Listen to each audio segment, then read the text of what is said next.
So today, by the grace of God, we are going to wrap it up quickly on step by step on how to recover all that we've lost in life. Now, quickly, let's see step one. Now, step one, it says your inner response. Step one says your inner response. Very important. Your inner response. Now, the question is, why your response internally? Why does it matter how you respond internally when it comes to recover or recovering whatever that is missing or whatever you've lost?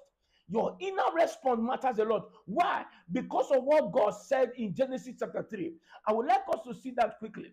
Now, Genesis chapter 3, hear what God said in verse 15. Now, God said in that Genesis chapter 3, in verse 15, quickly, He says, and I will put enmity between you and the woman. He now went further to say, and between your seed and her seed, he shall bruise your head, and you shall bruise his heel. Now, when God stepped into the scene, after something has been stolen, and after Adam and Eve has lost the coverage they have, God was the one covering them, taking care of every details of their lives. Now, when they lost that opportunity, and God stepped in and began to create avenue for them to be recovered back. Now, God said something immediately in that verse 15. He said, I will set enmity between you and the woman. And immediately he switched between the serpent that speaks of the devil and the woman. He entered the seed. He said, between you and her seed. Now, seed don't comes from outside. Seed comes from within. So what God was saying, when it comes to you recovering whatever you have lost, despite the fact that God is the source of restoration, that source of restoration, which is God, needs you, needs me to respond. Our inner response matters a lot. He said the seed of the woman, not something outside. Remember, the first step of recovering whatever you have lost, the response of your inner man, your inner response, the voice within you. God said the seed of the woman, which means whatever that will bring recovery to that woman or to the woman has to come from within the woman. So Moses was the one that said, I will turn me to see. Nobody told Moses. God did not tell Moses. Moses took the initiative. I will turn. It was when Moses thought that God spoke in verse 4 and said, Moses. So the response, first of all, that triggers our recovery or restoration is that our inner man must be active. I speak over your inner man. Any deadness of your inner man, any spirit that have crowded you, that you're not thinking right, that your inner man is so cold, not spiritually fired up to respond to spiritual prompting. I speak in the name of Jesus. May your inner man receive life now. May there be life in your inner man that triggers your recovery in the mighty name of Jesus Christ. Now, quickly, because we need to pray. We need to pray, so that we have to move fast. We can pray, a few minutes prayer, because whatever that is missing must be recovered completely in the mighty name of Jesus Christ. Now, number two, quickly. Number two, position yourself in a spiritual atmosphere. Position yourself in a spiritual he had. He said, now a certain man was there who had an infirmity 38 years.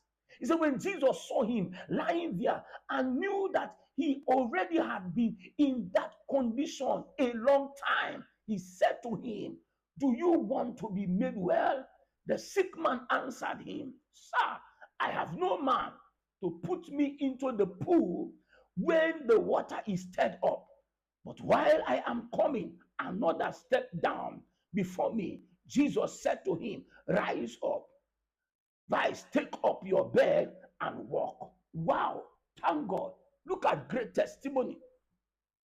The Bible made mention of that, John chapter 5.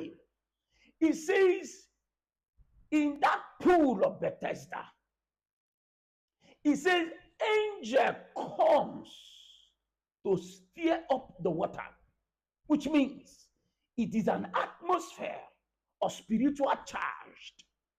And he says, so many great sick folks, they don't stay in the house, they just position themselves there. Now, this particular man has been there for 38 years. And every attempt proved abortive. But the man did not leave that atmosphere. Why? The atmosphere channeled a spiritual presence. As you are in this broadcast now, this is a spiritual atmosphere.